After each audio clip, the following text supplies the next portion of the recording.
আমি আপনাদের এই সমস্যার যে বিষয় বা দাবিগুলো শুনলাম। এখানে আমরা থানার আইন শৃঙ্খলা পরিস্থিতি উন্নয়নের জন্য সুষ্ঠু সুন্দর পরিবেশ রাখার জন্য দিনরাত পরিশ্রম করে কাজ করে যাচ্ছি। তারপরে আপনাদের যে অভিযোগগুলা, যে দাবিগুলা এখন উত্থাপন করলেন, দাবিগুলো অত্যন্ত যৌক্তিক। এই বিষয়গুলো নিয়ে আমরা আমাদের ঊর্ধ্বতন মহলের সাথে কথা বলবো, আলোচনা করব। আপনারাও আমাদের সিটিজেন ফোরামে বসতে পারেন, মাননীয় কমিশনার আমরা এরকম সিটিজেন ফোরামকে আমরা গ্রহণ করি না করে সবাই সম্মিলিতভাবে একটা সুন্দর সুস্থ সমাজ গঠনের লক্ষ্যে আমরা প্রয়োজনীয় পদক্ষেপ গ্রহণ করব। যা প্রয়োজনীয় পদক্ষেপ গ্রহণ করবে সব মিডিয়ার সামনে প্রকাশ করতে হবে। একান্ত কোনো আমরা আপোষে বলবো, লুকোচুরি ভাবে কোনো আপোষ করব না। একজন শুটার কিভাবে টাকা খেয়ে ছাড়া পায় এই বিষয়টা একটু ক্লিয়ার করুন। আচ্ছা, এই বিষয়টা আসলে এটা যদি ছাড়া পেয়ে থাকে, থানা থেকে মনে হয় ছাড়া পায়নি আমার যতদূর ধারণা। থানা তো ওরা একটা অভিযোগ করেছিল যে থানা থেকে মানে সন্ত্রাসবাদের টাকা নিয়ে ব্যবস্থা করা হয়। এই বিষয়টা জানার মতে এই কথাটা সত্যি না। ওনারা তো আপনাদের সামনে অভিযোগ তুললে এখন ওরা এই কথাটা আমার জানার মতে সত্যি না। আমরা যদি এই কথাটা সত্য প্রমাণ করতে পারি, যদি যে যে যে যে আসামি বের হয়েছে তার চ্যাট পর্যন্ত আমরা আপনাদেরকে দেখাতে পারবো। এমন সেই আসামি আমাদের বিরুদ্ধে এখন অ্যাকশন নিতে যাচ্ছে, আমাদেরকে নাকি সে মারবে।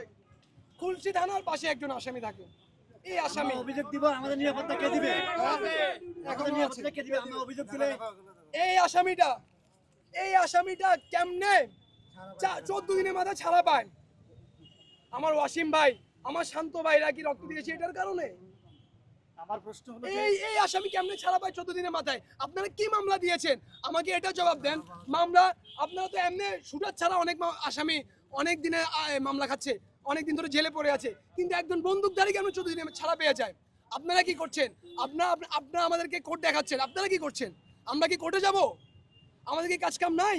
একজন ব্যক্তির কৃত অপরাধের উপর ভিত্তি করে যে ধারাটা আসার যোগ্য, এই ব্যক্তির ধারাটা কি হতে পারে? আপনি আমাকে একটু জবাব দেন প্লিজ। এই ব্যক্তির ধারাটা কি হতে পারে ভাই, প্লিজ? এই ব্যক্তির ধারাটা কি হতে পারে? এই ব্যক্তির ধারাটা কি হতে পারে? সে এখন এই ব্যক্তির ধারাটা কি হতে পারে? 14 দিন জেল খেয়ে বেরোয় যাবে, 14 দিন জেল খেয়ে বেরোয় যাবে এবং ওপেন স্টারা দিচ্ছে সে যে আমাদের দেখে নিবে, আমাদের দেখে নিবে। ছাত্রলীগের মিছিল দিচ্ছে সে, কেমনি কি? এটা জবাব কে দিবে? পুলিশ কয়টা ইজাহারভুক্ত আসামিকে ধরেছে? আপনি যে ছবি দেখাচ্ছেন আমি এমএস কলেজের ছাত্রলীগে ছিল, ও এমএস কলেজের ছাত্রলীগের পদধারী, নাম নাম হচ্ছে হৃদয়। নাম হৃদয়। নাম হৃদয়। ওকে কি 14 দিনের মাথায় ছাড়ানো হয়েছে? 14 দিনের মাথায় ছাড়ানো হয়েছে।